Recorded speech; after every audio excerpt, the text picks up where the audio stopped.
Good morning everybody. मित्रांनो, आजच्या व्हिडिओमध्ये आज आपण काही लेक्चर पाहणार आहोत, कोणता चॅप्टर पाहणार आहोत. आजच्या व्हिडिओमध्ये आज आपण पाहणार आहोत माय ड्रीम म्हणजे माझं स्वप्न, माय सपना म्हणजे माझं काय जे स्वप्न आहे त्या स्वप्नाबद्दल पाहणार आहोत. जे आपण टार्गेट ज्याच्यासाठी आपण प्रिपरेशन करत आहोत ते आहे म्हणजे आपलं टार्गेट ऑफ द नीट 2026 म्हणजे 2026 म्हणजे आपण कशासाठी तयारी करत आहोत. नीट 2026 क्रॅक व्हावा, आपल्या आई वडिलांचे स्वप्न पूर्ण व्हावा, आपले फ्युचर तयार व्हावा, यासाठी आपण तयारी करत आहोत. आपल्याला तयारी करत असताना 1 वर्ष कंप्लीट झालेले म्हणजे आपण 11th आपण पूर्णपणे पाहिलेले. आता 12th चालू झालेले आहे. आता 11th तरी आपण असं काही तसं काही केलेले, अर्ध चांगलं अर्ध असं. बट आता जे आपल्याला 12th करायचं आहे ते असे 0 पासून स्टार्ट करायचे आहे, ते डायरेक्ट फायनल पर्यंत आपल्याला डे 1 पासून तर डे लास्टच्या म्हणजे नीटच्या पेपरच्या आदल्या रात्री पर्यंत आपल्याला ही कन्स्टिट्यूटिव्ह पाळायची. म्हणजे या कंटिन्युटीने जर केलं तर आपल्याला एक ना एक दिवस नीट 2026 मध्ये आपल्याला 700+ मार्क पडू शकतात. बट आपल्याला त्या 700+ मार्क पडण्यासाठी ही स्ट्रॅटेजी फॉलो करावी लागेल. आपल्याला युट्यूबवर हजारो स्ट्रॅटेजी पाहायला मिळतात, बट ते स्ट्रॅटेजी म्हणजे शिक्षकांनी म्हणजे टीचर्सने दिलेले आहे. मी म्हणत नाही की ते इनकरेक्ट असतील, सर्व गोष्टी करेक्ट आहेत. बट आपल्या जे विद्यार्थ्याकडून म्हणजे जे आपल्या स्वतःला जी जशी स्ट्रॅटेजी फॉलो होणार आहे, उगाच आपलं रोज एक टाइम टेबल नवीन चिटकवायचा याने सिलेक्शन होत नसतात मित्रांनो. त्याच्यासाठी एक स्ट्रॅटेजी फॉलो करावी लागते. जर आपल्याला नीटच्या परी 2026 मध्ये 700+ मार्क पाडायचे असतील तर master plan of the class 12th हे मी आजच्या व्हिडिओ मध्ये पाहणार आहे. तर पहा मित्रांनो, माय ड्रीम इज माय फ्युचर म्हणजे माझं स्वप्न किंवा जे सपना होत आहे, सपना जो होता है हर एक का अलग अलग मतलब डिफरेंट सपने के लिए जो कोशिश करते हैं उसे ड्रीम कहते हैं. लेकिन देखो my dream is the my future, माझं जे स्वप्न आहे ते माझं भविष्य बनलं पाहिजे, याच्यासाठी आपल्याला प्रिपरेशन करायची. म्हणजे माझं स्वप्न आहे माझं भविष्यात असं वर्तमान म्हणजे प्रेझेंट मध्ये उतरलं पाहिजे. याच्यासाठी काय करणार आहोत आपण, master plan of the class 12 नीटच्या यासाठी पाहणार आहोत. तर नीट 2026 मध्ये 700+ मार्क पाडण्यासाठी आपण काही स्ट्रॅटेजी फॉलो केलेली. पहा मित्रांनो, या स्ट्रॅटेजी आता काय असं नाही की आज आपण कोणत्या टॉपिक वर अभ्यास करणार आहोत असं नाही. आज फक्त आपण स्ट्रॅटेजी पाहणार आहोत, डिस्ट्रॅक्शन पाहणार आहोत. त्याच्यानंतर आपल्याला कसं त्या डिस्ट्रॅक्शन वर मात करता येईल, आपण कोणकोणत्या गोष्टी दिल्याच्या नंतर आपल्याला आपलं फळ म्हणजे आपलं रिझल्ट भेटेल, त्यासाठी पहा मित्रांनो. नंबर 1 स्ट्रॅटेजी महत्वाची असते ती म्हणजे मेहनत. पहा मित्रांनो, सपना तो हर कोई देखता है, लेकिन उस सपने के लिए जो हर कदम पे मेहनत करता है उसे ही सिलेक्शन मिलता है. देखो मेहनत ही अशी गोष्ट असते की प्रत्येकाला, जर तुमच्याकडे गॉड ब्लेस सुद्धा नसू द्या किंवा आपल्या मेहनत म्हणजे एक ना एक दिवस आपली मेहनत ही आपल्याला फळ देत असते. त्याच्यासाठी या स्ट्रॅटेजी मध्ये महत्वाची गोष्ट म्हणजे मेहनत. सेकंड समय, टाइमिंग इज द मनी. पहा मित्रांनो, समय, ज्या गोष्टीवर आपण समय खर्च करतो, ज्या गोष्टीवर आपण वेळ खर्च करतो, ज्या गोष्टीला आपण जास्तीत जास्त वेळ देतो, ती गोष्ट आपल्याला भविष्यामध्ये आपलं भविष्य घडवून देते आणि ते भविष्य आपल्याला त्या गोष्टीतून आपल्याला लोकांना वेळ द्यायला लावते. याला वेळेचा महत्व म्हणतात. जर आपण एवढं वर्ष जर अतिशय वेळेनुसार अतिशय प्लॅनिंग नुसार जर आपण खर्च केलं, जसं आता आपण डे 1 आता झालेला आहे एप्रिल स्टार्ट, या एप्रिल पासून जे मेच्या आदल्या नाईट म्हणजे डे 1 बिफोर जर आपण नीटचं पाहिलं तर हे जर वेळ आपण या गोष्टीत देत राहिलो तर आपल्याला एक ना एक दिवस म्हणजे नीट 2026 मध्ये नक्की 700+ पडल्याशिवाय राहणार नाही. पहा मित्रांनो, त्याच्यानंतर स्ट्रगल म्हणजे काय, संघर्ष.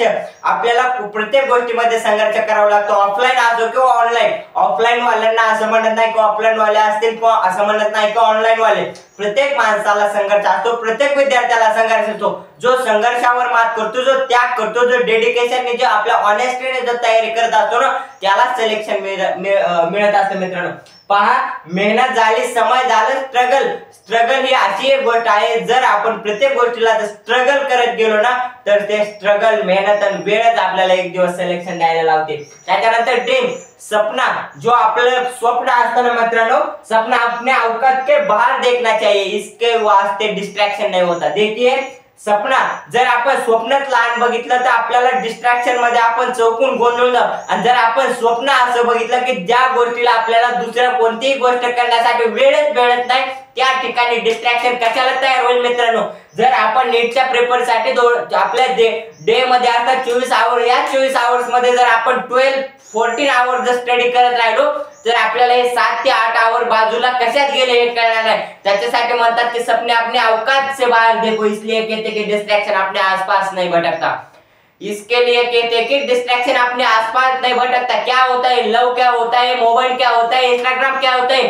एक दिन अगर आपको जो खुद को जो एक दिन स्टार बनना है, इस इंस्टा का बनना है, इस गूगल का बनना है, इस यूट्यूब का बनना है, इस लव का बनना है, तो इसके लिए आपको सबसे पहले मेहनत, समय, स्ट्रगल, डेडिकेशन, ऑनेस्टी दिखाना चाहिए, इसलिए सिलेक्शन होता है, नाही की ओनली लव।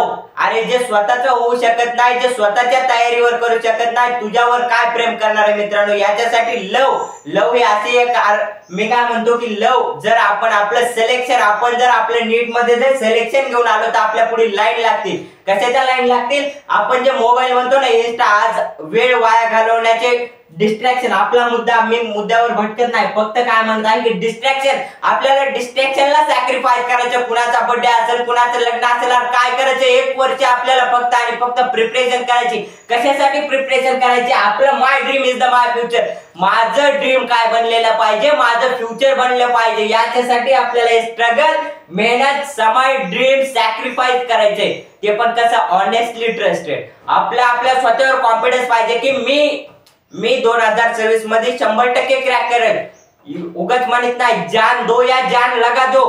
जे विद्यार्थी जान देतात ना, म्हणजे जे आपला जीव देतात ते उगाच देत नसतात मित्रांनो, कारण त्यांनी स्वतःवर कॉन्फिडन्स ठेवून अभ्यास केला आहे। बर ज्या ठिकाणी त्यांना सुद्धा माहिती की स्वतःवर काहीतरी अनकॉन्फिडन्सने त्यांचं कुठेतरी चुकतं, त्याच्यामुळे ते जीव देतात। बट आपल्याला काय करायचं आहे, जान लगा दो, म्हणजे जान दो किंवा जान लगा दो, तर आपल्याला काय करायचं, जान लावायची, म्हणजे पूर्ण जे वर्षभर आपण होल स्टडी करणार आहोत ते अतिशय कॉन्सन्ट्रेशन, उगाच 12 तास हातात पुस्तक घेऊन बसण्यात उपयोग नाही मित्रांनो। जर आपण एक कन्सेप्ट क्लिअर करू शकत नाही 12 तासात, तर आपल्याला नीट मध्ये 700+ कसे पडतील। त्याच्यासाठी आपल्याला do hard work, do smart work. Hard work is the key of the success म्हणतात, but smart work is the powerful success. Hard work तर करावंच लागेल, बट त्याच्यासोबत जर आपण स्मार्ट वर्क करत नाही राहिलो, नुसतं आपण लेक्चरवर लेक्चर पाहत राहिलो, जर टेस्टच दिला नाही, तर आपल्या स्वतःवरचा कॉन्फिडन्स कसा तयार होईल मित्रांनो। त्याच्यासाठी आपल्याला लेक्चर करावे लागतील, डेली प्रॅक्टिस करावी लागतील, न्यूमेरिकल सोडवावे लागतील, फिजिक्स पाहावं लागेल, केमिस्ट्री, नुसतं बायो घोकून काय होणार नाही। त्याच्यासाठी आपल्याला तिन्ही सब्जेक्टचा अतिशय पॉवरफुल स्टडी करावं लागेल, अतिशय स्मार्ट वर्कनी। त्याच्यातून आपल्याला स्ट्रॅटेजी, म्हणजे याला स्ट्रॅटेजी म्हणतात। पाहिलं आपण मेहनत, समय, स्ट्रगल, ड्रीम, सॅक्रिफाइस पाहिले, याच्यानंतर ट्रस्ट।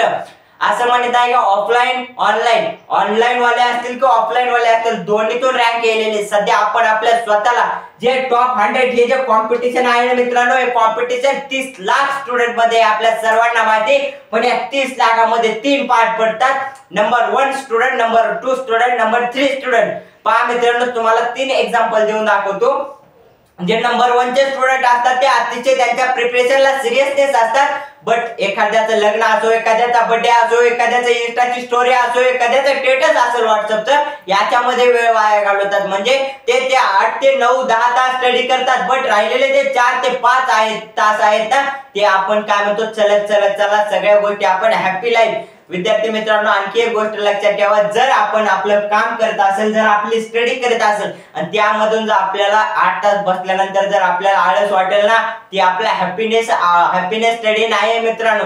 जर आपल्याला 8 तासाच्या नंतर सुद्धा अर्धा तासाचा ब्रेक घेतल्यानंतर जर वाटेल, जर आणखी घडी आपण 2 तासाचं एक लेक्चर करावं, आणखी एक DPP सोडवाय, आणखी एखाद्या टेस्ट अनालिसिस करावं, त्याला प्रिपरेशन म्हणतात। उगत नाही की 8 तास झाले, चला झोपू, बस झालं, दिवसाचं टाइम टेबल आपलं झालेलं आहे। तुझा टाइम टेबल कधी समाप्त होणार, तुझा टाइम टेबल ज्या दिवशी तुला नीटच्या परीक्षेमध्ये 700+ मार्क पाडण्यासाठी, ज्या दिवशी तू डेडिकेशन, समय, स्ट्रगल, ड्रीम, सॅक्रिफाइस या सगळ्यांना डिस्ट्रॅक्शनला सोडून ज्या दिवशी तू तुझ्या पाथवेवर चलशील ना, त्या दिवशी तुला काय भेटणार आहे, माझं ड्रीम।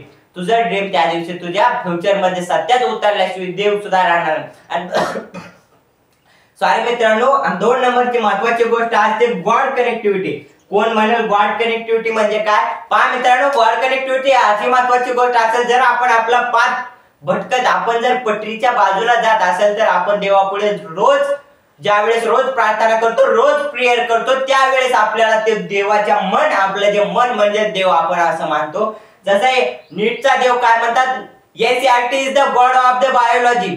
नीटची बायोलॉजीची गॉड कोण आहे, एनसीईआरटी ला म्हटलं जातं, कारण ते एनसीईआरटीच्या बाहेरचा प्रश्नच पडत नाही, त्याच्यामुळे त्याला गॉड म्हणतात. अगदी तशाच प्रकारे आपलं मन हे आपलं गॉड असलं पाहिजे. त्याच्या बाहेर डिस्ट्रॅक्शन नसतील, लग्न नसेल, सण नसेल, समारंभ नसेल, आपलं एकच हॅपीनेस पाहिजे, आपली स्टडीच्या नंतर ज्या दिवशी आपण नीटचा पेपर देऊन आलो ना, त्या दिवशी असं थाटात म्हणलं पाहिजे की गडे 700 मार्क, जे आपलं गोल, आपलं जे टार्गेट, असं म्हणत आहे का प्रत्येकाला 700 पडतील, तसं नाही. जे ज्याच्या इमानदारीने म्हणजे ऑनेस्टली डेडिकेशननी जे स्टडी करेल ना, त्याच्यावर त्याचं गोल ठरवलेला असतं. हे पाहिले की आपण माय ड्रीम. आता पहा मित्रांनो, आता आपल्या पेपर साठी राहिलेले 12 मंथ, आपल्याला किती दिवस राहिलेले, आपण 12 मंथ खर्च केलेले, 12 मंथ मध्ये 6 मंथ अभ्यास केलेला असेल, 6 मंथ असं डिस्ट्रॅक्शन मध्ये गेलेला असेल. बट आता आपल्याला डोळे उघडायचे. आता आपल्याला राहिलेले फक्त 12 महिने 14 दिवस. आजपासून आपल्याला असा तय आपल्या मनातून अशी जिद्द करायची की ज्या दिवशी आपण पेपर देऊ ना, त्या दिवशी आपल्याला अतिशय कॉन्फिडन्सपणे झालेलं पाहिजे. आता हे राहिलेले 12 मंथ, या 12 मंथ म्हणजे 14 दिवस, 12 मंथ आणि 14 दिवसाचा आपल्याला पूर्णपणे प्रिपरेशन कशाने करायची पहा. आता हे मेहनत, समय, struggle, dream, sacrifice, trust, dedication, honestly, distraction, love, mobile सगळं पाहिलेले आपण, ड्रीम पाहिलेले. आता आपण त्याचं रिअल स्ट्रॅटेजी पाहणार आहोत. तर रिअल स्ट्रॅटेजी मध्ये पहा, या रिअल स्ट्रॅटेजीचा आता आपण ऑफलाईन असेल किंवा ऑनलाईन, आता पहा या ठिकाणी आता आपण काय, कोणत्याही पेपर साठी 4 गोष्टी महत्त्वाच्या असतात. पहा, 1 नंबरला येतो सिलेबस. आपल्याला जर सिलेबस माहिती नसेल किंवा सिलेबस कसा कव्हर करायचा, कोणत्या वेळेस सिलेबस कव्हर करायचा, त्याच्यावर आपलं प्रिपरेशन ठरते. नंबर 1 सिलेबस झालेला आहे. नंबर 2 सिलेबस मटेरियल म्हणजे स्टडी मटेरियल. आता स्टडी मटेरियल मध्ये स्टडी मटेरियल, आपलं जे काही स्टडी मटेरियल असेल, आज एक जणाचं पुस्तक वाचायचं, उद्या मेडीजी वाचायची, त्याच्या दुसऱ्या दिवशी बीपी शर्माचं वाचायची, याच्याने आपलं सिलेक्शन होणार नाही. मित्रांनो, एक लक्षात ठेवा, आपल्या एखादा शिक्षक असेल किंवा मी असेल किंवा कोणतीही गोष्ट असेल, ती तरी बाहेरची सांगेल, बट नीटचा एनटीए हे मोकळा नाही बाहेरचा प्रश्न देण्यासाठी. त्याला बंधन आहे, त्याला मर्यादा आहे, त्याला लिमिटेशन आहे. कशाचं लिमिटेशन आहे, त्याच्या एनसीईआरटीचं. कारण एनसीईआरटीच्या बाहेरचा प्रश्नच पडणार नाही, त्याच्यामुळे उगाच टॉप 100 वाले उगाच एनसीईआरटी 4 वेळेस मुखपाठ करत नाहीत मित्रांनो. कारण ही एनसीईआरटीच आपल्याला सिलेक्शन देणार आहे. आणि फिजिक्सचे न्यूमेरिकल सोडवल्याशिवाय आपण जर नुसतं म्हणू ना रट्टा पद्धतने या ठिकाणी काय होत नाही. रट्टा पद्धतने आपण 10वी 12वी काढू शकतो, बट या कॉम्पिटिशन मध्ये जर टिकायचं असेल तर आपल्याला कॉम्पिटिटिव्हच तयारी करावं लागेल. याच्यासाठी स्टडी मटेरियल अतिशय 2 नंबरला महत्त्वाची गोष्ट असते.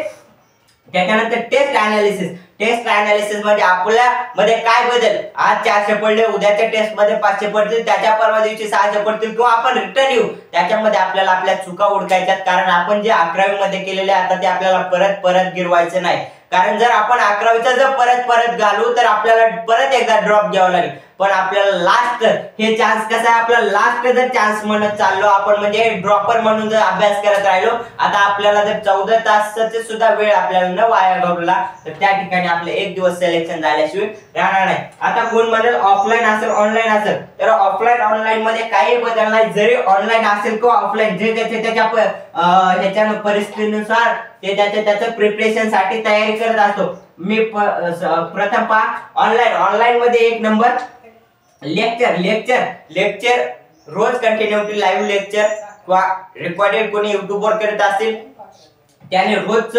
Lecture, daily practice, test, revision, NCERT and the PYQ.